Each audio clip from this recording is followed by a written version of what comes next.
Hello ಗೆಳೆಯರಿ, ನಮ್ಮ ಲಾಯ್ಕ್ಸ್ ಪ್ರಸ್ತುತಪಡಿಸುತ್ತಿರುವ ಕನ್ನಡದಲ್ಲಿ the Hindu ವಿಶ್ಲೇಷಣೆಗೆ ಸ್ವಾಗತ. ಇವತ್ತು ನಾವು ಜನವರಿ 26, 2023 ಹಿಂದೂ ವಿಶ್ಲೇಷಣೆಯನ್ನು ನೋಡಲಿದ್ದೇವೆ. ಇವತ್ತಿನ ಸುದ್ದಿ ವಿಶ್ಲೇಷಣೆಗೂ ಮುಂಚೆ ಇರುವಂತಹ ಸ್ಮಾಲ್ ಅನೌನ್ಸ್ಮೆಂಟ್ ಅಂದರೆ ಲಾ ಎಕ್ಸ್ ಪ್ರಿ ಮಂತ್ರ 2.0 ಪ್ರಿಲಿಮಿನರಿ ಎಕ್ಸಾಮಿನೇಷನ್ಗೆ ಸಂಬಂಧಪಟ್ಟಂಥ ಒಂದು ಟೆಸ್ಟ್ ಸೀರೀಸ್. ಇದು ಆಲ್ರೆಡಿ ಈ ಒಂದು ಪ್ರೋಗ್ರಾಮನ್ನು ಲಾಂಚ್ ಮಾಡಿದ್ದು, ಇವಾಗ ಸ್ಟೂಡೆಂಟ್ಸ್ಗಳ ಒಂದು ಡಿಮ್ಯಾಂಡ್ನ ಆಧಾರದ ಮೇಲೆ ಸ್ವಲ್ಪ ಮಾಡಿಫಿಕೇಷನ್ನ ಜೊತೆಗೆ ಈ ಒಂದು ಪ್ರೋಗ್ರಾಮನ್ನು ಮತ್ತೆ ಲಾಂಚ್ ಮಾಡ್ತಾ ಇದ್ದಾರೆ. ಈ ಒಂದು ಪ್ರೋಗ್ರಾಮ್ಗೆ ರಿಲೇಟೆಡ್ ಇರುವಂತಹ ಸ್ಕಾಲರ್ಶಿಪ್ ಟೆಸ್ಟನ್ನು 24ನೇ ತಾರೀಕಿನಂದು ಸ್ಟಾರ್ಟ್ ಮಾಡಲಾಗಿದ್ದು, ಸೊ 24ನೇ ತಾರೀಕಿನಂದು ನೀವು ಈ ಒಂದು ಟೆಸ್ಟನ್ನು ಅಟೆಂಡ್ ಆದಮೇಲೆ ನಿಮ್ಮ ಒಂದು ಪರ್ಫಾರ್ಮೆನ್ಸ್ನ ಆಧಾರದ ಮೇಲೆ ನಿಮಗೆ ಸ್ಕಾಲರ್ಶಿಪ್ಪನ್ನು ಅಥವಾ ಡಿಸ್ಕೌಂಟನ್ನು ಕೊಡಲಾಗುತ್ತೆ. ಸೊ ಅರ್ಲಿ ಬರ್ಡ್ ಆಫರ್ ಸಹ ಅವೈಲೇಬಲ್ ಇದೆ. ಸೊ ಈ ಒಂದು ಪ್ರೋಗ್ರಾಮ್ಗೆ ರಿಲೇಟೆಡ್ ಇರುವಂತಹ ಮಾಹಿತಿ ಬೇಕಾದರೆ ಇಲ್ಲಿರುವಂತಹ ನಂಬರ್ಗೆ ಕಾಲ್ ಮಾಡ್ಬೋದು. ಈ ಒಂದು ಪ್ರೋಗ್ರಾಮ್ನ ಸ್ಪೆಷಾಲಿಟಿ ಅಂತಂದರೆ ಡೈಲಿ ಬೇಸಿಸ್ ಮೇಲೆ ನಿಮಗೆ ಇಂಟೆನ್ಸಿವ್ ಆಗಿರುವಂಥ ಟೆಸ್ಟನ್ನು ಕೊಡ್ತಾರೆ. ಒಂದು ದಿನಕ್ಕೆ ಬೇಕಾಗುವಂಥ ಒಂದು ಪೋರ್ಷನನ್ನು ಫಿಕ್ಸ್ ಮಾಡಿ ಎವ್ರಿ ಡೇ ನಿಮಗೆ 50 ಕ್ವಶನ್ಸ್ಗಳನ್ನು ಕೊಡಲಾಗುತ್ತೆ. ಎವ್ರಿ ಡೇ ನೀವು ಸಬ್ ಟಾಪಿಕ್ ಲೆವೆಲಲ್ಲಿ ಅಥವಾ ಮೈಕ್ರೋ ಟಾಪಿಕ್ ಲೆವೆಲಲ್ಲಿ ಸ್ಟಡಿ ಮಾಡ್ತಾ ಇರೋದ್ರಿಂದ, ಪ್ರಾಕ್ಟೀಸ್ ಮಾಡ್ತಾ ಇರೋದ್ರಿಂದ ಫುಲ್ ಲೆಂತಲ್ಲಿ ನೀವು ಕಾನ್ಫಿಡೆನ್ಸ್ನ ಮುಖಾಂತರ ಎಕ್ಸಾಮಿನೇಷನನ್ನು ತೆಗೆದುಕೊಳ್ಬೋದು. ಈ ಒಂದು QR ಕೋಡನ್ನು ಸ್ಕ್ಯಾನ್ ಮಾಡಿ ರಿಜಿಸ್ಟ್ರೇಷನನ್ನು ಮಾಡ್ಕೋಬೋದು. ಅಥವಾ ಈ ಒಂದು ಪ್ರೋಗ್ರಾಮ್ಗೆ ಸಂಬಂಧಪಟ್ಟಂಥ ಶೆಡ್ಯೂಲ್ ಯಾವ ರೀತಿಯಾಗಿದೆ ಅಂತ ನಿಮಗೆ ಗೊತ್ತಾಗಬೇಕಂದ್ರೆ ಇಲ್ಲಿರುವಂಥ ನಂಬರ್ಗೆ ಕಾಲ್ ಮಾಡಿ ನಿಮಗೆ ಶೆಡ್ಯೂಲನ್ನು ಶೇರ್ ಮಾಡ್ತಾರೆ. ಸೊ ಏನೇ ಡೌಟ್ ಇದ್ರೂ ಸಹ ಈ ನಂಬರ್ಗೆ ಕಾಲ್ ಮಾಡೋದ್ರ ಮುಖಾಂತರ ಇನ್ಫಾರ್ಮೇಷನನ್ನು ಪಡ್ಕೋಬಹುದು. ಇವತ್ತಿನ ಮೊದಲನೇ article, multiple creeds and languages essence of India says Murmu. ಈ ಆರ್ಟಿಕಲನ್ನು ಸಿಲಾಬಸ್ಸಲ್ಲಿ ನಾವು ನೋಡೋದಾದರೆ GS ಪೇಪರ್ 2 ನಡಿನಲ್ಲಿ ಗವರ್ನೆನ್ಸ್ ಸೆಕ್ಷನಲ್ಲಿ ಕನೆಕ್ಟ್ ಮಾಡುವಂಥದ್ದು. ಸೊ ಕಂಟೆಕ್ಸ್ಟ್ ಯಾವ ರೀತಿಯಾಗಿದೆ ಅಂತಂದರೆ, ಪ್ರೆಸಿಡೆಂಟ್ ಆಗಿರುವಂತಹ ದ್ರೌಪದಿ ಮುರ್ಮು ಅವರು 74ನೇ ರಿಪಬ್ಲಿಕ್ ಡೇ ಅನ್ನು ಅಡ್ರೆಸ್ ಮಾಡುವಂತಹ ಸಂದರ್ಭದಲ್ಲಿ ಕೊಟ್ಟಿರುವಂತಹ ಕೆಲವೊಂದಿಷ್ಟು ಪಾಯಿಂಟ್ಸ್ಗಳನ್ನು ಈ ಒಂದು ಆರ್ಟಿಕಲಿಂದ ತೆಗೆದುಕೊಳ್ಬಹುದು. ಅವರು ಹೇಗೆ ನಮ್ಮ ದೇಶದ ಒಂದು ಡೈವರ್ಸಿಟಿಯನ್ನು ರಿಫ್ಲೆಕ್ಟ್ ಮಾಡ್ತಾ ಇದ್ದಾರೆ ಅನ್ನುವಂಥ ನಿಟ್ಟಿನಲ್ಲಿ ಮೇನ್ಸ್ ಎಕ್ಸಾಮಿನೇಷನಲ್ಲಿ ಪ್ರಧಾನಮಂತ್ರಿ ಮೋದಿಜಿಯವರು ಹೇಳಿರುವಂತಹ ವಾಕ್ಯವನ್ನಾಗಿರ್ಬೋದು ಅಥವಾ ಪ್ರೆಸಿಡೆಂಟ್ ಅವರು ಕೊಟ್ಟಿರುವಂತಹ ಅಡ್ರೆಸ್ಸನ್ನಾಗಿರ್ಬೋದು, ಇದ್ರ ಮೇಲೆ ಕ್ವಶನ್ಸನ್ನು ಫ್ರೇಮ್ ಮಾಡ್ತಕ್ಕಂಥ ಸಾಧ್ಯತೆ ಜಾಸ್ತಿ ಇರುತ್ತೆ. ಈ ನಿಟ್ಟಿನಲ್ಲಿ ಆರ್ಟಿಕಲ್ ನಮಗೆ ತುಂಬ ಇಂಪಾರ್ಟೆಂಟ್ ಆಗುತ್ತೆ. ಸೊ ಮೊದಲೇದಾಗಿ ಭಾರತದ ಒಂದು ಡೈವರ್ಸಿಟಿಯನ್ನು ಇವರು ಎಂಫಸೈಸ್ ಮಾಡ್ತಾ ಇದ್ದಾರೆ. ನಮ್ಮ ದೇಶ ಇವತ್ತು ಸಕ್ಸಸ್ಫುಲಿ ಡೆಮೊಕ್ರಾಟಿಕ್ ಹಾಗೂ ರಿಪಬ್ಲಿಕ್ ಪ್ರಿನ್ಸಿಪಲ್ಸ್ಗಳನ್ನು ಅಳವಡಿಸ್ಕೊಂಡಿದೆ. ಸೊ ನಾವು ಸಾಕಷ್ಟು ಲ್ಯಾಂಗ್ವೇಜಸ್ಗಳನ್ನು ಹೊಂದಿದ್ದೇವೆ, ಡೈವರ್ಸಿಟಿ ಇದೆ ಲ್ಯಾಂಗ್ವೇಜಲ್ಲಿ, ಸ್ಟಿಲ್ ನಾವು ಯುನೈಟ್ ಆಗಿರುವಂಥ ಕಂಡೀಷನ್ನ ತೋರಿಸ್ತಾ ಇದ್ದೀವಿ. ಸೊ ನಮ್ಮ ದೇಶ ಇವತ್ತು ಯುನೈಟೆಡ್ ನೇಷನ್ ಆಗಿ ಯಾವುದೇ ರೀತಿಯಾಗಿ ಲ್ಯಾಂಗ್ವೇಜ್ ಬೇಸ್ಡ್ ಮೇಲೆ ನಾವು ಡಿವಿಷನ್ಗಳನ್ನು ಮಾಡಿಲ್ಲ ಅನ್ನುವಂಥದ್ದಾಗಿ. ಹಾಗೂ ಭಾರತದ ಒಂದು ಎಸೆನ್ಸನ್ನು ನಾವು ನೋಡಿದರೆ ನಮ್ಮ ಕಾನ್ಸ್ಟಿಟ್ಯೂಷನಲ್ಲಿ ನೋಡಬಹುದು, ಸಂವಿಧಾನವನ್ನು ನಾವು ಹಾರ್ಟ್ ಅಂತ ಕನ್ಸಿಡರ್ ಮಾಡುವಂಥದ್ದು. ಸೊ ಹಾರ್ಟ್ ಆಫ್ ದ ಕಾನ್ಸ್ಟಿಟ್ಯೂಷನನ್ನು ಇವರು ಎಸೆನ್ಸ್ ಅನ್ನುವಂಥದ್ದಾಗಿ ಹೇಳ್ತಾ ಇದ್ದಾರೆ. ಹಾಗೂ ನಮ್ಮ ದೇಶದಲ್ಲಿರುವಂತಹ ಟ್ರಾನ್ಸ್ಫಾರ್ಮೇಷನ್, ಮೊದಲು ನಾವು ತುಂಬ ಪುವರ್ ಇರತಕ್ಕಂತಹ, ಇಲ್ಲಿಟ್ರೇಟ್ ಇರತಕ್ಕಂತಹ ನೇಷನ್ ಆಗಿದ್ವಿ. ಇವಾಗ ತುಂಬ ಕಾನ್ಫಿಡೆಂಟ್ ಆಗಿರುವಂತಹ, ಅದರಲ್ಲೂ ಕಲೆಕ್ಟಿವ್ ವಿಸ್ಡಮ್ ಇವತ್ತು ಕ್ರಿಯೇಟ್ ಆಗಲಿಕ್ಕೆ ಕಾರಣ ಅಂತಂದರೆ ಕಾನ್ಸ್ಟಿಟ್ಯೂಷನಲ್ ಮೇಕರ್ಗಳು. ಅವರು ಇರಲಿಲ್ಲ ಅಂತಂದರೆ ಕಲೆಕ್ಟಿವ್ ವಿಸ್ಡಮನ್ನು ನಾವು ಇವತ್ತು ಕಾಣ್ತಾ ಇರಲಿಲ್ಲ. ಹಾಗೂ ಅವರು ಕೊಟ್ಟಿರುವಂತಹ ಪ್ರಿನ್ಸಿಪಲ್ಸ್ಗಳು, ರಿಪಬ್ಲಿಕ್ ಇವತ್ತು ನಮ್ಮನ್ನು ಗೈಡ್ ಮಾಡ್ತಾ ಇದೆ ಅನ್ನುವಂಥದ್ದಾಗಿ. ಮತ್ತು ಅಂಬೇಡ್ಕರ್ ಅವರ ಪ್ರಿನ್ಸಿಪಲ್ಸ್ ಆಗಿರಬಹುದು, ಗಾಂಧೀಜಿಯವರ ತತ್ವಗಳನ್ನು ನಾವು ನೋಡಿದಾಗ ಗಾಂಧೀಜಿಯವರ ಐಡಿಯಲ್ಸ್ಗಳು, ಸರ್ವೋದಯದ ಬಗ್ಗೆ ಇರುವಂಥದ್ದಾಗಲಿ, ಎಲ್ಲರನ್ನೂ ಎತ್ತಿ ಹಿಡಿಬೇಕನ್ನುವಂತಹ ಪ್ರಿನ್ಸಿಪಲ್ಸ್ಗಳಾಗಲಿ, ಹಾಗೂ ಅಂಬೇಡ್ಕರ್ ಅವರ ಒಂದು ಮ್ಯಾಪ್ ಆಗಿರ್ಬೋದು, ಮಾರಲ್ ಫ್ರೇಮ್ವರ್ಕ್ಗಳಾಗಿರ್ಬೋದು, ಇವೆಲ್ಲನೂ ಸಹ ನಮ್ಮನ್ನು ರೆಸ್ಪಾನ್ಸಿಬಲ್ ಆಗಿರುವಂತಹ ಪಾತಲ್ಲಿ ತೆಗೆದುಕೊಂಡು ಹೋಗ್ತಾ ಇದ್ದಾವೆ ಅನ್ನುವಂಥದ್ದು. ಸೊ ಅಲ್ಟಿಮೇಟ್ ಗೋಲ್ ಏನಿದೆ, ಇವತ್ತು ನಾವು ಎಲ್ಲರಿಗೂ ಒಂದು ಎನ್ವಿರಾನ್ಮೆಂಟನ್ನು ಕ್ರಿಯೇಟ್ ಮಾಡಬೇಕು. ಈ ಒಂದು ಎನ್ವಿರಾನ್ಮೆಂಟ್ನ ಮುಖಾಂತರ ಇಂಡಿವಿಜುವಲ್ ಲೆವೆಲ್ ಆಗಿರ್ಬೋದು ಅಥವಾ ಕಲೆಕ್ಟಿವ್ ಲೆವೆಲ್ ಆಗಿರ್ಬೋದು, ಅಂದರೆ ಗ್ರೂಪ್ ವೈಸ್ ಎಲ್ಲರೂ ಸಹ ತಮ್ಮಲ್ಲಿರ್ತಕ್ಕಂಥ ಟ್ರೂ ಪೊಟೆನ್ಷಿಯಲನ್ನು ಯುಟಿಲೈಸ್ ಮಾಡುವಂಥದ್ದು, ಪ್ರತಿಯೊಬ್ಬರಿಗೂ ರಿಯಲೈಸೇಷನ್ ಆಗಬೇಕು ಅನ್ನುವಂತಹ ನಿಟ್ಟಿನಲ್ಲಿ ಎಜುಕೇಷನ್ನು ಸಹ ಇವತ್ತು ಸಾಕಷ್ಟು ಇಂಪಾರ್ಟೆನ್ಸನ್ನು ತೋರಿಸುತ್ತೆ. ಸೊ ರೈಟ್ ಫೌಂಡೇಶನ್ ಆಗಲಿಕ್ಕೆ ಇವತ್ತು ಎಜುಕೇಷನ್ ಇಂಪಾರ್ಟೆಂಟು. ನ್ಯಾಷನಲ್ ಲೆವೆಲಲ್ಲಿ ತಂದಿರುವಂತಹ ನ್ಯಾಷನಲ್ ಎಜುಕೇಷನ್ ಪಾಲಿಸಿ ಇವತ್ತು ಅಲ್ಟಿಮೇಟ್ ಗೋಲನ್ನು ರೀಚ್ ಮಾಡಲಿಕ್ಕೆ ಸಹಕಾರಿಯಾಗುತ್ತೆ. ಇದೊಂದು ಆಂಬಿಷಿಯಸ್ ಚೇಂಜಸನ್ನು ತರುತ್ತೆ ಅನ್ನೋದ್ರ ಬಗ್ಗೆ. ಹಾಗೂ ಭಾರತ ಇಂಟರ್ನ್ಯಾಷನಲ್ ಲೆವೆಲಲ್ಲಿ ಪ್ರೆಸಿಡೆನ್ಸಿಯನ್ನು ಹೊಂದಿದೆ, G20ದ ಒಂದು ಪ್ರೆಸಿಡೆನ್ಸಿಯನ್ನು ಹೊಂದಿದೆ. ಇಲ್ಲಿ ಭಾರತ ಡೆಮೊಕ್ರೆಟಿಕ್ ಪ್ರಿನ್ಸಿಪಲ್ಸ್ಗಳನ್ನು ಎತ್ತಿ ಹಿಡಿಯೋದ್ರ ಜೊತೆಗೆ ಮಲ್ಟಿಲ್ಯಾಟ್ರಲಿಸಮನ್ನು ಪ್ರಮೋಟ್ ಮಾಡ್ತಾ ಇದೆ. ಸೊ ಬೆಟರ್ ವರ್ಲ್ಡ್ಗೋಸ್ಕರ ಅಥವಾ ಬೆಟರ್ ಫ್ಯೂಚರ್ಗೋಸ್ಕರ ಭಾರತದ ಒಂದು ರೋಲನ್ನು ಇವರು ಎತ್ತಿ ಹಿಡಿತಾ ಇದ್ದಾರೆ. G20 ಇವತ್ತು ಗ್ಲೋಬಲ್ ಲೆವೆಲಲ್ಲಿ ಇರುವಂತಹ ರಿಪ್ರೆಸೆಂಟೇಷನನ್ನು ನೋಡಿದರೆ ಸರಿಸುಮಾರು 2/3 ವರ್ಲ್ಡ್ ಪಾಪ್ಯುಲೇಷನನ್ನು ಇದು ಹೊಂದಿದೆ. 85% ಗ್ಲೋಬಲ್ GDPಯನ್ನು ಇದು ಕಾಂಟ್ರಿಬ್ಯೂಟ್ ಮಾಡುತ್ತೆ. ಸೊ ಒಟ್ಟಾರೆಯಾಗಿ ಗ್ಲೋಬಲ್ ಲೆವೆಲಲ್ಲಿರುವಂತಹ ಒಂದು ಚಾಲೆಂಜಸನ್ನು ಸಹ ಸಾಲ್ವ್ ಮಾಡುವಷ್ಟು ಭಾರತ ಇವತ್ತು ವಿಸ್ಡಮನ್ನು ಹೊಂದಿದೆ. ಕಲೆಕ್ಟಿವ್ ವಿಸ್ಡಮನ್ನು ನಾವು ಇಲ್ಲಿ ರಿಫ್ಲೆಕ್ಟ್ ಮಾಡಬಹುದಾಗಿದೆ ಅನ್ನುವಂತಹ ಪಾಯಿಂಟ್ಸ್ಗಳನ್ನು ಪ್ರೆಸಿಡೆಂಟ್ ಅವರು ಹೇಳ್ತಾ ಇದ್ದಾರೆ. ಸೊ ಇಷ್ಟು ಇನ್ಫಾರ್ಮೇಷನ್ಸ್ಗಳನ್ನು ಈ ಒಂದು ಆರ್ಟಿಕಲಿಂದ ನಾವು ಕನೆಕ್ಟ್ ಮಾಡ್ಕೋಬೋದು. ಸೊ ಇಲ್ಲಿ ನಿಮಗೆ ಒಂದು ಕ್ವಶನನ್ನು ಕೇಳೋದಾದರೆ, ಸಂವಿಧಾನದ ಪ್ರಸ್ತಾವನೆಯಲ್ಲಿ ನಾವು ನೇಚರನ್ನು ನೋಡ್ತೇವೆ, ಅಥವಾ ನಮ್ಮ ಸಂವಿಧಾನದ ಒಂದು ನೇಚರ್ ಯಾವ ರೀತಿಯಾಗಿದೆ ಅಂತ ಹೇಳಲಿಕ್ಕೆ ಕೆಲವೊಂದಿಷ್ಟು ವರ್ಡ್ಸ್ಗಳನ್ನು ಯೂಸ್ ಮಾಡ್ತಾರೆ. ಯಾವ್ಯಾವ ವರ್ಡ್ಸ್ಗಳು ಇವತ್ತು ನಮ್ಮ ಪ್ರಸ್ತಾವನೆಯ ನೇಚರನ್ನು ರಿಫ್ಲೆಕ್ಟ್ ಮಾಡುತ್ತೆ ಅನ್ನೋದನ್ನು ಕಮೆಂಟ್ ಸೆಕ್ಷನಲ್ಲಿ ಮೆನ್ಷನ್ ಮಾಡಿ. ಇನ್ನು ಮುಂದಿನ article, posthumous Padma Vibhushan for SP founder ORS pioneer. ಈ ಒಂದು ಆರ್ಟಿಕಲನ್ನು ಸಿಲೆಬಸ್ಸಲ್ಲಿ ನೋಡೋದಾದರೆ GS ಪೇಪರ್ 1 ಅಡಿನಲ್ಲಿ ಹ್ಯೂಮನ್ ರಿಸೋರ್ಸ್ ಸೆಕ್ಷನಲ್ಲಿ ಕನೆಕ್ಟ್ ಮಾಡುವಂಥದ್ದು. ಸೊ ಈ ಒಂದು ಆರ್ಟಿಕಲ್ನ ಕಂಟೆಕ್ಸ್ಟ್ ಏನಿದೆ, ರಿಪಬ್ಲಿಕ್ ಡೇನ ಒಂದು ಒಕೇಶನ್ನ ಸಂದರ್ಭದಲ್ಲಿ ಪದ್ಮ ಅವಾರ್ಡ್ಸ್ಗಳನ್ನು ಪ್ರೆಸಿಡೆಂಟ್ ಅವರು ಅಪ್ರೂವಲ್ ಮಾಡ್ತಾರೆ. ಪ್ರೆಸೆಂಟ್ ಕಂಡೀಷನಲ್ಲಿ 106 ಪದ್ಮ ಅವಾರ್ಡ್ಸ್ಗಳನ್ನು ಡಿಕ್ಲೇರ್ ಮಾಡಿದ್ದಾರೆ ಅನ್ನುವಂಥದ್ದಾಗಿ ನೋಡ್ಬೋದು. ಈ ಒಂದು ಪದ್ಮ ಅವಾರ್ಡಲ್ಲಿ ಮತ್ತೆ ನಾವು ಪದ್ಮವಿಭೂಷಣ್, ಪದ್ಮಭೂಷಣ್ ಹಾಗೂ ಪದ್ಮಶ್ರೀ ಅವಾರ್ಡ್ಸ್ಗಳನ್ನು ಅಂತ ಕೆಟಗರಿಯಾಗಿ ನೋಡ್ಬೋದು. ಸೊ ಎಕ್ಸಾಮಿನೇಷನ್ ಪರ್ಸ್ಪೆಕ್ಟಿವಲ್ಲಿ ನಾವು ಕನೆಕ್ಟ್ ಮಾಡ್ಕೊಳ್ಳೋದಾದರೆ, ನಮ್ಮ ದೇಶದಲ್ಲಿ ಕೊಡುವಂತಹ civilian ಹಾನರ್ಸಲ್ಲಿ highest ಕೊಡೋದಂತಂದರೆ Bharat Ratna next ಕೊಡುವಂತಹ ಅವಾರ್ಡ್ ಅಂತಂದರೆ ಪದ್ಮ ಅವಾರ್ಡ್. ಪ್ರತಿ ವರ್ಷ ನಾವು ಭಾರತ ರತ್ನಕ್ಕೆ ಸಂಬಂಧಪಟ್ಟಂತೆ ಕೇವಲ 3 ಅವಾರ್ಡ್ಗಳನ್ನು ಮಾತ್ರ ಕೊಡ್ತಾ ಇದ್ದೀವಿ. ಸೊ ಹೆಚ್ಚು ಅವಾರ್ಡನ್ನು ಇಲ್ಲಿ ಕೊಡೋದಿಲ್ಲ, ಅಂದರೆ ಲಿಮಿಟೇಷನ್ಸನ್ನು ಇಟ್ಟಿದ್ದಾರೆ ಭಾರತ ರತ್ನಕ್ಕೆ. ಇದನ್ನು ಪ್ರಧಾನಮಂತ್ರಿಯವರು ರೆಕಮೆಂಡೇಶನ್ ಮಾಡಿರ್ತಾರೆ. ಪ್ರಧಾನಮಂತ್ರಿಯವರು ಏನು ಮಾಡ್ತಾರೆ ಅಂದರೆ ಪ್ರೆಸಿಡೆಂಟ್ ಅವರಿಗೆ ರೆಕಮೆಂಡೇಶನನ್ನು ಮಾಡ್ತಾರೆ, ನಂತರ ಭಾರತ ರತ್ನವನ್ನು ಕೊಡಲಿಕ್ಕಾಗತ್ತೆ. ಸೊ 3 ಜನರಿಗೆ ಮಾತ್ರ ಪ್ರತಿ ವರ್ಷದಂತೆ ಕೊಡಬಹುದು. ಸೊ ಬಿರುದುಗಳನ್ನು ಅಥವಾ ಅವಾರ್ಡ್ಗಳನ್ನು ನಾವು ಕೆಟಗರೈಸೇಷನ್ ಮಾಡಿದರೆ, ಒಂದು ಗ್ಯಾಲೆಂಟರಿ ಅವಾರ್ಡ್ ಅಂತ ಕರೆಯಲಾಗುತ್ತೆ, ಇನ್ನೊಂದು ಸಿವಿಲ್ ಅವಾರ್ಡ್ಗಳು. ಈ ಪದ್ಮಭೂಷಣ, ಪದ್ಮವಿಭೂಷಣ, ಆಮೇಲೆ ಪದ್ಮಶ್ರೀ ಇದಾವಲ್ಲ, ಇವೆಲ್ಲನೂ ಸಹ ಸಿವಿಲಿಯನ್ ಹಾನರಲ್ಲಿ ಬರುತ್ತೆ. ಸೊ ಸಿವಿಲಿಯನ್ ಹಾನರಲ್ಲಿ 2 ರೀತಿಯಾದಂಥ ಕೆಟಗರೈಸೇಷನ್, ಒಂದು ಭಾರತ ರತ್ನ, ಇನ್ನೊಂದು ಪದ್ಮ. ಈ ಪದ್ಮದಲ್ಲಿ 3 ರೀತಿಯಾದಂಥ ಅಗೇನ್ ಕ್ಲಾಸಿಫಿಕೇಶನ್ ಇದೆ, ಪದ್ಮವಿಭೂಷಣ್, ಪದ್ಮಭೂಷಣ್ ಹಾಗೂ ಪದ್ಮಶ್ರೀ ಅಂತ. ಮೊದಲು ಈ ಒಂದು ಪದ್ಮದಲ್ಲಿರುವಂತಹ ಕ್ಲಾಸಿಫಿಕೇಷನನ್ನು ಪೆಹ್ಲಾ ವರ್ಗ್, ದೂಸರಾ ವರ್ಗ್ ಹಾಗೂ ತೀಸರಾ ವರ್ಗ್ 3 ರೀತಿಯಾದಂಥ ಕ್ಲಾಸಿಫಿಕೇಷನನ್ನು ಮಾಡಿದರು. ಈ ಒಂದು ಕ್ಲಾಸನ್ನು 1955ನಲ್ಲಿ ತೆಗೆದುಹಾಕಲಾಗುತ್ತೆ. ಸೊ ಮೊದಲು ನಾವು ಅವಾರ್ಡನ್ನು ಕೊಡಲಿಕ್ಕೆ ಸ್ಟಾರ್ಟ್ ಮಾಡಿರುವಂತಹ ಇಯರ್ ಅಂತಂದರೆ 1955 ಸಂದರ್ಭದಲ್ಲಿ ಅವಾರ್ಡನ್ನು ಕೊಡಲಿಕ್ಕೆ ಸ್ಟಾರ್ಟ್ ಮಾಡಿರುವಂಥದ್ದು. ಹಾಗೂ ಭಾರತ ರತ್ನವನ್ನು ಎಕ್ಸೆಪ್ಷನಲ್ ಅವಾರ್ಡ್ ಅಂತ ಕನ್ಸಿಡರ್ ಮಾಡ್ತೀವಿ. ಕೇವಲ 45 ಜನ ಮಾತ್ರ ಇಲ್ಲಿ ತನೂ ಭಾರತ ರತ್ನ ಅವಾರ್ಡನ್ನು ಪಡ್ಕೊಂಡಿದ್ದಾರೆ ಅನ್ನುವಂಥದ್ದು. ಏಕೆಂದರೆ ಪ್ರತಿ ವರ್ಷ 3 ಜನರಿಗೆ ಮಾತ್ರ ಇದನ್ನು ಕೊಡಲಾಗುತ್ತೆ. ಸೊ ಇಲ್ಲಿ ಪ್ರೈಮ್ ಮಿನಿಸ್ಟರ್ ಅವರು ಪ್ರೆಸಿಡೆಂಟ್ಗೆ ರೆಕಮೆಂಡೇಶನನ್ನು ಮಾಡ್ತಾರೆ. 1954ರಲ್ಲಿ ಫಸ್ಟ್ ಟೈಮ್ ಪದ್ಮವಿಭೂಷಣ ಅವಾರ್ಡನ್ನು ಸತ್ಯೇಂದ್ರನಾಥ್ ಬೋಸ್ ಅವರಿಗೆ ಕೊಟ್ಟಿರೋದನ್ನು ನೋಡ್ಬೋದು. ಆರ್ಟಿಸ್ಟ್ ಆಗಿರುವಂತಹ ನಂದಲಾಲ್ ಬೋಸ್ ಮತ್ತು ಸೋಷಿಯಲ್ ವರ್ಕರ್, ಪೊಲಿಟಿಷಿಯನ್ ಆಗಿರುವಂತಹ ಗಂಗಾಧರ್ ಕೇರ್, ಜಾಕಿರ್ ಹುಸೇನ್ ಅವರು ತೆಗೆದುಕೊಂಡಿದ್ದಾರೆ. ಕೃಷ್ಣ ಮೆನನ್, ಈ ರೀತಿಯಾಗಿ ಸಾಕಷ್ಟು ಅಕಾಡೆಮಿಷಿಯನ್ಸ್ಗೆ ಮತ್ತು ಡಿಪ್ಲೊಮ್ಯಾಟ್ ಕಂಡೀಷನಲ್ಲಿ ಇರತಕ್ಕಂಥವ್ರಿಗೆ ಅವಾರ್ಡನ್ನು ಕೊಟ್ಟಿದ್ದಾರೆ. ಹಾಗೂ ಫಾರಿನರ್ಸ್ಗೂ ಸಹ ಈ ಒಂದು ಅವಾರ್ಡನ್ನು ಕೊಡುವಂಥದ್ದು. ನಾನ್ ಇಂಡಿಯನ್ ಸಹ ಪದ್ಮವಿಭೂಷಣವನ್ನು ರಿಸೀವ್ ಮಾಡ್ತಾರೆ ಅನ್ನುವಂಥದ್ದಾಗಿ ನೀವು ಇಲ್ಲಿ ಕೇಳಬಹುದು. ಯಾರ್ಯಾರಿಗೆ ಅವಾರ್ಡನ್ನು ಕೊಡುವಂಥ ಸಾಧ್ಯತೆ ಇರುತ್ತೆ? ಅವಾರ್ಡನ್ನು ಕೊಡುವಂಥ ಸಂದರ್ಭದಲ್ಲಿ ಒಂದು ಕೆಟಗರೈಸೇಷನ್ ಇರುತ್ತೆ. ಪರ್ಟಿಕ್ಯುಲರ್ಲಿ ಆರ್ಟ್ ಸೆಕ್ಟರ್ಲಿ ಏನಾದರೂ ಅಚೀವ್ಮೆಂಟನ್ನು ಮಾಡಿರಬೇಕು, ಸೋಷಿಯಲ್ ವರ್ಕರ್ ಆಗಿರ್ಬೋದು, ಪಬ್ಲಿಕ್ ಅಫೇರ್ಸ್ ಇರ್ಬೋದು, ಸೈನ್ಸ್ ಆ್ಯಂಡ್ ಎಂಜಿನಿಯರಿಂಗ್ ಇರ್ಬೋದು, ಟ್ರೇಡ್ ಆ್ಯಂಡ್ ಇಂಡಸ್ಟ್ರೀಸ್ ಇರ್ಬೋದು, ಮೆಡಿಕಲ್ ಇರ್ಬೋದು, literature, education, civil services, sports, ಈ ರೀತಿಯಂಥ ಹಲವಾರು ಕೆಟಗರೈಸೇಷನನ್ನು ಇಲ್ಲಿ ಕನ್ಸಿಡರ್ ಮಾಡ್ತಾರೆ.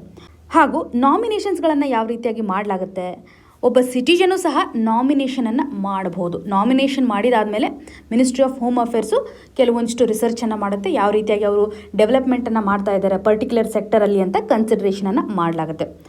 ಆದರೆ ಭಾರತ ರತ್ನಕ್ಕೆ ಸಂಬಂಧಪಟ್ಟಂತೆ ಪ್ರಧಾನಮಂತ್ರಿಯವರು ಮಾತ್ರ ರೆಕಮೆಂಡೇಷನನ್ನು ಕೊಡ್ತಾರೆ. ರಿಮೈನಿಂಗ್ ಪದ್ಮ ರಿಲೇಟೆಡ್ ಇರುವಂಥ ಅವಾರ್ಡನ್ನು ಕನ್ಸಿಡರ್ ಮಾಡಿದಾಗ ಇಂಡಿವಿಜುವಲ್ ಲೆವೆಲಲ್ಲೂ ಸಹ ನಾಮಿನೇಷನ್ಸನ್ನು ಮಾಡ್ಬೋದು, ಅಥವಾ ತಾವೇ ಖುದ್ದಾಗಿ ರೆಕಮೆಂಡೇಷನ್ಸ್ಗಳನ್ನು ಮಾಡ್ಬೋದು. ಸೊ ಪದ್ಮ ಅವಾರ್ಡಲ್ಲಿ ಒಂದು ವೇಳೆ ನಿಮಗೆ ಪದ್ಮಶ್ರೀ ಏನಾದರೂ ಸಿಕ್ಕಿದರೆ ಮತ್ತೆ ಅವರು ನೆಕ್ಸ್ಟ್ 5 ಇಯರ್ಸ್ ಆದಮೇಲೆ ಮಾತ್ರ ಹೈಯರ್ ಕೆಟಗರೈಸೇಷನಲ್ಲಿ ಅಥವಾ ಹೈಯರ್ ಕ್ಲಾಸಲ್ಲಿ ಅವಾರ್ಡನ್ನು ರಿಸೀವ್ ಮಾಡ್ಬೋದು. ಸೊ ಒಬ್ಬ ವ್ಯಕ್ತಿ 3 ರೀತಿಯಾದಂತಹ ಅವಾರ್ಡನ್ನು ಸಹ ಪಡ್ಕೋಬೋದು, ಆದರೆ 5 ಇಯರ್ಸ್ ಗ್ಯಾಪನ್ನು ಕೊಡಲಾಗುತ್ತೆ. ಇನ್ನು ಗ್ಯಾಲೆಂಟರಿ ಅವಾರ್ಡಲ್ಲಿ ಯಾವ ರೀತಿಯಾದಂಥ ಅವಾರ್ಡ್ಗಳನ್ನು ಕನ್ಸಿಡರ್ ಮಾಡ್ತಾರೆ? ಇವಾಗ ಪರಮವೀರ ಚಕ್ರ ಅಂತ ನೋಡ್ತೀವಿ, ಮಹಾವೀರ ಚಕ್ರ ಅಂತ ನೋಡ್ತೀವಿ, ವೀರಚಕ್ರ. ಸೊ ಪರಮವೀರ ಚಕ್ರ, ಮಹಾವೀರ ಚಕ್ರ, ವೀರಚಕ್ರ. ಸೊ ಈ ರೀತಿಯಂತಹ ಅವಾರ್ಡ್ಗಳನ್ನು ನಾವು ವಾರ್ ಟೈಮಲ್ಲಿ ಕೊಡಲಾಗುತ್ತೆ. ಸೊ ಎಕ್ಸಾಮಿನೇಷನ್ ಪರ್ಸ್ಪೆಕ್ಟಿವಲ್ಲಿ ಅವಾರ್ಡ್ಗೆ ಸಂಬಂಧಪಟ್ಟಂತೆ ನಮಗೆ ಇಷ್ಟು ಇನ್ಫಾರ್ಮೇಷನ್ ಗೊತ್ತಿರಬೇಕು. ಇಲ್ಲಿ ನಿಮಗೆ ಒಂದು ಕ್ವಶನನ್ನು ಕೇಳೋದಾದರೆ, ನಮ್ಮ ಸಂವಿಧಾನದಲ್ಲಿ ಮೂಲಭೂತ ಹಕ್ಕುಗಳನ್ನು ಓದುವಾಗ ಸೊ ನಾವು ಯಾವುದೇ ರೀತಿಯಾಗಿ ಟೈಟಲ್ಸ್ಗಳಿಗೆ ಅಲೌ ಮಾಡೋದಿಲ್ಲ, ಆದರೆ ಅವಾರ್ಡ್ಗಳಿಗೆ ಅಲೌ ಮಾಡ್ತೇವೆ. ಯಾವ ಆರ್ಟಿಕಲ್ ನಡಿನಲ್ಲಿ ನೋಡ್ತೇವೆ? ಟೈಟಲ್ಗಳನ್ನು ಅಬಾಲಿಷನ್ ಮಾಡ್ತಕ್ಕಂಥ ಆರ್ಟಿಕಲ್ನ ನಂಬರನ್ನು ಕಮೆಂಟ್ ಸೆಕ್ಷನಲ್ಲಿ ಮೆನ್ಷನ್ ಮಾಡಿ. ಇನ್ನು ಮುಂದಿನ article, India and Egypt ties elevated to a strategic partnership. ಈ ಒಂದು ಆರ್ಟಿಕಲನ್ನು ಸಿಲೆಬಸಲ್ಲಿ GS ಪೇಪರ್ 2 ನಡಿನಲ್ಲಿ ಇಂಟರ್ನ್ಯಾಷನಲ್ ರಿಲೇಷನಲ್ಲಿ ಕನೆಕ್ಟ್ ಮಾಡುವಂಥದ್ದು. ಸೊ ಈ ಒಂದು ಆರ್ಟಿಕಲ್ ನಡಿನಲ್ಲಿ ಭಾರತ ಹಾಗೂ ಈಜಿಪ್ಟ್ನ ಒಂದು ಟೈಲ್ಯಾಟ್ರಲ್ ಅಗ್ರಿಮೆಂಟ್ ಅಥವಾ ಕೋಆಪರೇಷನ್ ಯಾವ ರೀತಿಯಾಗಿದೆ, ಏನು ಡಿಸ್ಕಷನನ್ನು ಮಾಡಿದ್ದಾರೆ ಅನ್ನೋದ್ರ ಬಗ್ಗೆ ನಾವು ನೋಡಬೇಕು. ಸೊ ಕಂಟೆಕ್ಸ್ಟ್ ಯಾವ ರೀತಿಯಾಗಿದೆ, ಅಗೇನ್ ರಿಪಬ್ಲಿಕ್ ಡೇನ ಒಂದು ಸೆಲೆಬ್ರೇಷನ್ ನಡಿನಲ್ಲಿ ಈಜಿಪ್ಟಿಯನ್ನ ಪ್ರೆಸಿಡೆಂಟ್ ಆಗಿರುವಂತಹ ಅಬ್ಡೆಲ್ ಫಥಾ ಎಲ್ ಸೆಸಿ ಅವರನ್ನು ಚೀಫ್ ಗೆಸ್ಟ್ ಆಗಿ ಇನ್ವೈಟ್ ಮಾಡಿರುವಂಥ ಸಂದರ್ಭದಲ್ಲಿ ಸೊ ಪ್ರೆಸಿಡೆಂಟ್ ಅವರು ಹೇಗೆ ಈಜಿಪ್ಟ್ನ ಒಂದು ಇನ್ವಿಟೇಷನನ್ನು ಮಾಡಿದ್ದಾರೆ, ಸೊ ಇವರನ್ನು ಗೆಸ್ಟ್ ಆಗಿ ಕನ್ಸಿಡರ್ ಮಾಡಿರುವಂಥ ಹಂತದಲ್ಲಿ ಬೈಲ್ಯಾಟ್ರಲ್ ಕೋಆಪರೇಷನ್ ಹೇಗೆ ಎನ್ಹ್ಯಾನ್ಸ್ ಆಗಬಹುದು ಅಥವಾ ಹಿಸ್ಟಾರಿಕಲ್ ಪರ್ಸ್ಪೆಕ್ಟಿವಲ್ಲಿ ನಾವು ಕನ್ಸಿಡರ್ ಮಾಡಿದರೆ 1947ನಲ್ಲಿ ನಮಗೆ ಸ್ವಾತಂತ್ರ್ಯ ಬಂದ ಆದ ಕೂಡಲೇ ನೆಕ್ಸ್ಟ್ 3 ಡೇಸಲ್ಲಿ ನಾವು ಈಜಿಪ್ಟಿಯನ್ ಜೊತೆಗೆ ಅಥವಾ ಭಾರತ ಮತ್ತು ಈಜಿಪ್ಟಿಯನ್ ಅವರ ಅಂಬಾಸಡರ್ಸ್ಗಳು ಸೇರಿಬಿಟ್ಟು ಒಂದು ಡಿಪ್ಲೊಮ್ಯಾಟಿಕ್ ರಿಲೇಷನನ್ನು ಕೈಗೊಂಡಿರುವಂಥದ್ದು. ಸೊ ಇಂಡಿಪೆಂಡೆನ್ಸ್ ಆದಮೇಲೆ ನಾವು ಅವರ ಒಂದು ಟೈಸನ್ನು ಎನ್ಹ್ಯಾನ್ಸ್ ಮಾಡಿದ್ದೀವಿ. ಇವಾಗ ಮತ್ತೆ ಬೈಲ್ಯಾಟ್ರಲ್ ಸ್ಟ್ರಾಟಜಿಯನ್ನು ಹೆಚ್ಚು ಎನ್ಹ್ಯಾನ್ಸ್ ಮಾಡಬೇಕು ಅನ್ನುವಂಥದ್ದಾಗಿ ಯಾವ ರೀತಿಯಾಗಿ ಹಲವಾರು ಸೆಕ್ಟರ್ಗಳಲ್ಲಿ ನಾವು ವರ್ಕ್ ಮಾಡಬೇಕು. ಮೇಜರ್ಲಿ ನಾವು 5 ಏರಿಯಾಗಳನ್ನು ಕನ್ಸಿಡರ್ ಮಾಡಿದರೆ, ಒಂದು ಪೊಲಿಟಿಕಲ್ ಏರಿಯಾ ಆಗಿರ್ಬೋದು ಅಥವಾ ರಾಜಕೀಯ ವ್ಯವಸ್ಥೆಗೆ ಸಂಬಂಧಪಟ್ಟಂತೆ ಭದ್ರತೆ ಸೆಕ್ಯೂರಿಟಿ ಹಾಗೂ ರಕ್ಷಣೆ ಇರ್ಬೋದು, ಡಿಫೆನ್ಸ್ ಆಗಿರ್ಬೋದು, ಎನರ್ಜಿ ಸೆಕ್ಟರಲ್ಲಿ ಮತ್ತು ಎಕನಾಮಿಕ್ ಕೋಆಪರೇಷನ್. ಸೊ ಈ ರೀತಿಯಾಗಿ ಮೇಜರ್ ಏರಿಯಾಗಳನ್ನು ಡಿಸ್ಕಸ್ ಮಾಡ್ತಾ ಇರುವಂಥದ್ದು. ಸೊ G20ಯ ಒಂದು ಸಮಿಟ್ ನಡಿನಲ್ಲಿ ಈಜಿಪ್ಟು ಸಹ ಒಂದು ಸ್ಪೆಷಲ್ ಗೆಸ್ಟ್ ಆಗಿದೆ. ಭಾರತನೂ ಸಹ ಪ್ರೆಸಿಡೆನ್ಷಿಯಲ್ಶಿಪ್ಪನ್ನು ಇವತ್ತು ಹೊಂದಿದೆ. ನಾವು ಆಫ್ರಿಕಾವನ್ನು ಎಕ್ಸೆಸ್ ಮಾಡಲಿಕ್ಕೆ ಅಥವಾ ಆಫ್ರಿಕಾದ ಒಂದು ಮಾರ್ಕೆಟ್ ಎಕ್ಸೆಸ್ ಮಾಡಲಿಕ್ಕೆ ಆಗಿರ್ಬೋದು, ಯುರೋಪಿನ ಒಂದು ಮಾರ್ಕೆಟನ್ನು ಎಕ್ಸೆಸ್ ಮಾಡಲಿಕ್ಕೆ ಆಗಿರ್ಬೋದು, ಅರಬ್ ನಮಗೆ ತುಂಬ ಇಂಪಾರ್ಟೆಂಟ್ ಆಗಿದೆ. ಸೊ ಈಜಿಪ್ಟ್ನ ಒಂದು ಕೋಆಪರೇಷನ್ ನಮಗೆ ತುಂಬ ಇಂಪಾರ್ಟೆಂಟ್ ಆಗಿರೋದ್ರಿಂದ ಇಲ್ಲಿ ಹೆಚ್ಚು ಕೋಆಪರೇಷನ್ ಬಗ್ಗೆ ಡಿಸ್ಕಷನನ್ನು ಮಾಡ್ತಾ ಇದ್ದಾರೆ. ಸೊ ಪ್ರಧಾನಮಂತ್ರಿ ಮೋದಿಜಿಯವರು ಎಂಫಸೈಸ್ ಮಾಡಿರೋ ಪ್ರಕಾರ ಪ್ರೆಸೆಂಟ್ ಕಂಡೀಷನಲ್ಲಿ ಸೈಬರ್ ಥ್ರೆಟ್, ಸೈಬರ್ ಸೆಕ್ಯೂರಿಟಿಗೆ ಸಂಬಂಧಪಟ್ಟಂತೆ ಕನ್ಸರ್ನನ್ನು ಹೇಳ್ತಾ ಇದ್ದಾರೆ. ಇದೊಂದು ಗ್ರೋಯಿಂಗ್ ಥ್ರೆಟ್ ಆಗಿರೋದ್ರಿಂದ ಎರಡೂ ಕಂಟ್ರಿಗಳು ಒಂದು ಕೋಆಪರೇಷನ್ ಇಂಪಾರ್ಟೆಂಟ್ ಆಗಿರಬಹುದು.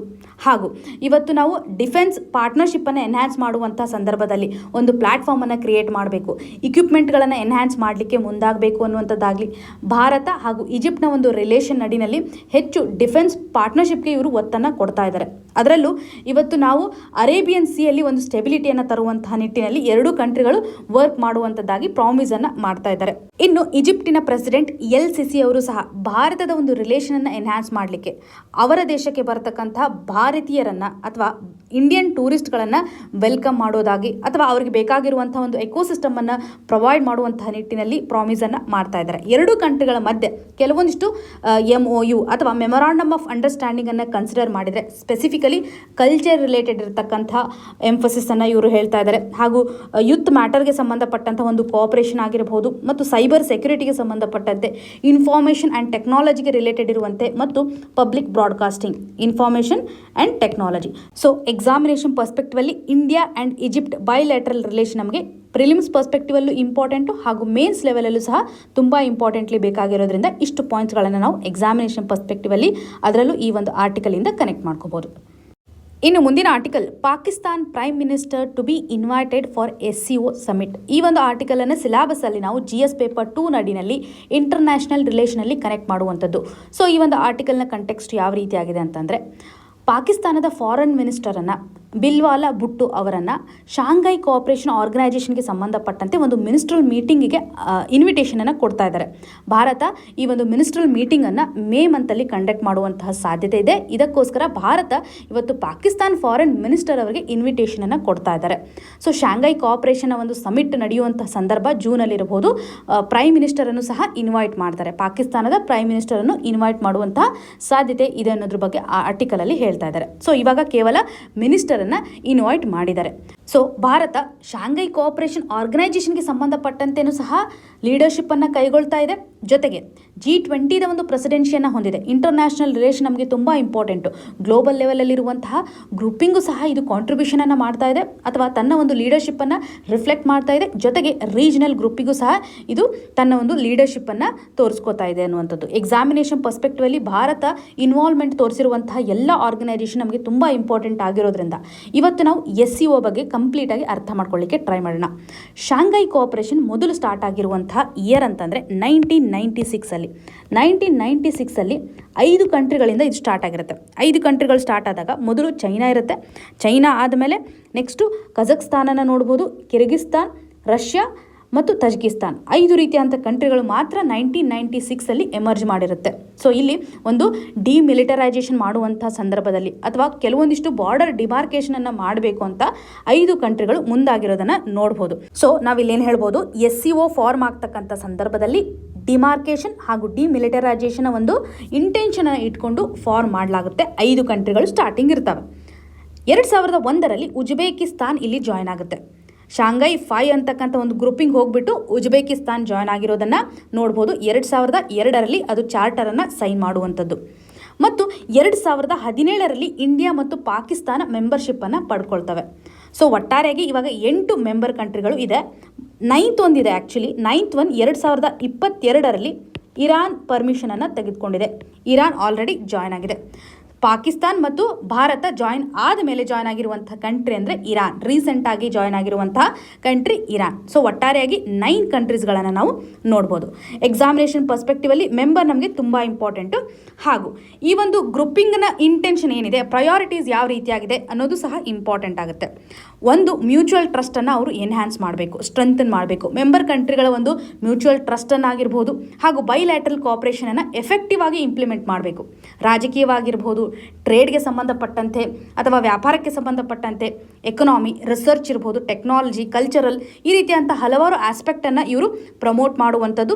ಜೊತೆಗೆ ಎಜುಕೇಷನ್, ಎನರ್ಜಿ, ಟ್ರಾನ್ಸ್ಪೋರ್ಟ್ ಮತ್ತು ಟೂರಿಸಂ, ಎನ್ವಿರಾನ್ಮೆಂಟಲ್ ಪ್ರೊಟೆಕ್ಷನ್, ಈ ಎಲ್ಲ ಸೆಕ್ಟರಲ್ಲಿ ಅವರು ವರ್ಕ್ ಮಾಡಬೇಕು. ಸೊ ಮ್ಯೂಚುವಲ್ ಟ್ರಸ್ಟನ್ನು ಡೆವಲಪ್ ಮಾಡುವಂಥದ್ದು, ಸೆಕ್ಯೂರಿಟಿಯನ್ನು ಒದಗಿಸುವಂತಹ ನಿಟ್ಟಿನಲ್ಲಿ ರೀಜನಲ್ ಲೆವೆಲಲ್ಲಿ ಒಂದು ಸ್ಟೆಬಿಲಿಟಿಯನ್ನು ತರೋದಕ್ಕೋಸ್ಕರ ಈ ಒಂದು ಗ್ರೂಪಿಂಗ್ ವರ್ಕ್ ಮಾಡ್ತಾ ಇದೆ ಅನ್ನುವಂಥದ್ದು SCOನ ಒಂದು ಆಬ್ಜೆಕ್ಟಿವ್ ನಮಗೆ ಇಂಪಾರ್ಟೆಂಟು. ಹಾಗೂ SCOದ ಪರ್ಮನೆಂಟ್ ಬಾಡಿ ಆಗಿರುವಂಥ SCO RATS ಇದು ಸಹ ನಮಗೆ ಇಂಪಾರ್ಟೆಂಟು. ಇದು ಸ್ಪೆಸಿಫಿಕಲಿ ಎಲ್ಲ ಕಂಟ್ರಿಗಳ ಮಧ್ಯೆ ಒಂದು ಕೋಆರ್ಡಿನೇಷನ್ ತರಲಿಕ್ಕೆ, ಅದರಲ್ಲೂ ಟೆರರಿಸಮ್ಗೆ ಸಂಬಂಧಪಟ್ಟಂತೆ, ಎಕ್ಸ್ಟ್ರೀಮಿಸಮ್ ಆ್ಯಕ್ಟಿವಿಟೀಸ್ಗೆ ಸಂಬಂಧಪಟ್ಟಂತೆ, ಸಪ್ರೇಟಿಸಮ್ ಕಂಡೀಷನನ್ನು ರೆಗ್ಯುಲೇಟ್ ಮಾಡುವಂತಹ ನಿಟ್ಟಿನಲ್ಲಿ ವರ್ಕ್ ಮಾಡುತ್ತೆ. SCO RATSನ ಒಂದು ಫಂಕ್ಷನ್ ಯಾವ ರೀತಿಯಾಗಿ ಇದೆ ಅನ್ನೋದ್ರ ಬಗ್ಗೆನೂ ತಿಳ್ಕೊಂಡಿರಬೇಕು. ಸ್ಪೆಸಿಫಿಕಲಿ ಇದು ಸೆಕ್ಯೂರಿಟಿಯನ್ನು ಎನ್ಶೋರ್ ಮಾಡಲಿಕ್ಕೆ, ಭಯೋತ್ಪಾದನೆಯನ್ನು ತಡೆಗಟ್ಟಲಿಕ್ಕೆ ವರ್ಕ್ ಮಾಡುತ್ತೆ ಅನ್ನುವಂಥದ್ದು ಕ್ಲಿಯರ್ ಆಗಿ ಗೊತ್ತಿರಬೇಕು. ಎಕ್ಸಾಮಿನೇಷನ್ ಪರ್ಸ್ಪೆಕ್ಟಿವಲ್ಲಿ SCO ತುಂಬ ಇಂಪಾರ್ಟೆಂಟು. ಸೊ ರೀಸೆಂಟಾಗಿ ಜಾಯ್ನ್ ಆಗಿರುವಂತಹ ಕಂಟ್ರಿ ಆಗಿರ್ಬೋದು ಅಥವಾ ಇದರ ಒಂದು ಪ್ರಯಾರಿಟಿಗೆ ಸಂಬಂಧಪಟ್ಟಂತೆ ನಾವು ತಿಳ್ಕೊಂಡಿರಬೇಕು. ಅದರಲ್ಲೂ ವರ್ಲ್ಡಲ್ಲಿ ರೀಜನಲ್ ಆರ್ಗನೈಸೇಷನನ್ನು ಕನ್ಸಿಡರ್ ಮಾಡಿದರೆ ಇದೊಂದು ಲಾರ್ಜೆಸ್ಟ್ ರೀಜನಲ್ ಆರ್ಗನೈಸೇಷನ್ ಅಂತ ಕನ್ಸಿಡರ್ ಮಾಡ್ತಾರೆ. ಅಪ್ರಾಕ್ಸಿಮೇಟ್ಲಿ ಇದರ ಒಂದು ಏರಿಯಾ, ಯುರೇಷಿಯಾದಲ್ಲಿರುವಂಥ ಏರಿಯಾ ನೋಡಿದರೆ 60% ಏರಿಯಾವನ್ನು ಕವರ್ ಮಾಡುತ್ತೆ. 40% ಪಾಪ್ಯುಲೇಷನನ್ನು ಇಂದು ಹೊಂದಿದೆ. ಮತ್ತು ಗ್ಲೋಬಲ್ ಲೆವೆಲಲ್ಲಿರುವಂತಹ GDPಯ ಕಾಂಟ್ರಿಬ್ಯೂಷನ್ 30% GDP ಕಾಂಟ್ರಿಬ್ಯೂಷನನ್ನು ಮಾಡುತ್ತೆ. ಸೊ ಹಾಗಾಗಿ ಈ ಒಂದು ರೀಜನಲ್ ಗ್ರೂಪಿಂಗ್ ನಮಗೆ ಎಕ್ಸಾಮಿನೇಷನ್ ಪರ್ಸ್ಪೆಕ್ಟಿವಲ್ಲಿ ತುಂಬ ಇಂಪಾರ್ಟೆಂಟು. ಭಾರತ 2023ರಲ್ಲಿ ಇದರ ಒಂದು ಚೇರ್ಮನ್ಶಿಪ್ಪನ್ನು ಹೊಂದಲಿದೆ. ಇದರಿಂದ ಭಾರತ 2023ರ ಸಮಿಟನ್ನು ಹೋಸ್ಟ್ ಮಾಡುತ್ತೆ. ಇವಾಗ ಮೆಂಬರ್ ಕಂಟ್ರೀಸ್ಗಳಿಗೆ ಇನ್ವಿಟೇಷನನ್ನು ಕೊಡ್ತಾ ಇದೆ ಅನ್ನುವಂಥದ್ದನ್ನು ಆರ್ಟಿಕಲಲ್ಲಿ ಎಂಫಸೈಸ್ ಮಾಡಿದ್ದಾರೆ. ಸ್ಪೆಸಿಫಿಕಲಿ ಪಾಕಿಸ್ತಾನದೊಂದಿಗೆ ಇರುವಂತಹ ರಿಲೇಷನ್ನು ಮತ್ತೆ ಸುಧಾರಿಸ್ಕೋಬೋದು ಅನ್ನುವಂಥ ಒಂದು ಹೋಪ್ಸನ್ನು ಇಲ್ಲಿ ಹೇಳಲಿಕ್ಕೆ ಟ್ರೈ ಮಾಡಿದ್ದಾರೆ. ಸೊ ಎಕ್ಸಾಮಿನೇಷನ್ ಪರ್ಸ್ಪೆಕ್ಟಿವಲ್ಲಿ ಇಷ್ಟು ಪಾಯಿಂಟನ್ನು ಈ ಒಂದು ಆರ್ಟಿಕಲ್ಗೆ ಸಂಬಂಧಪಟ್ಟಂತೆ ನೀವು ತಿಳ್ಕೊಂಡಿದ್ರೆ ಸಾಕು. ಇನ್ನು ಕೊನೆಯದಾಗಿ ಇವತ್ತಿನ question of the day section ಅಡಿನಲ್ಲಿ ಪ್ರೀವಿಯಸ್ ಇಯರಲ್ಲಿ ಕೇಳಿರುವಂಥ ಕ್ವಶನನ್ನು ಕೊಡಲಾಗಿದೆ. ಇದಕ್ಕೆ ಸರಿಯಾದ ಉತ್ತರವನ್ನು ಕಮೆಂಟ್ ಸೆಕ್ಷನ್ಲಿ ಮೆನ್ಷನ್ ಮಾಡಿ.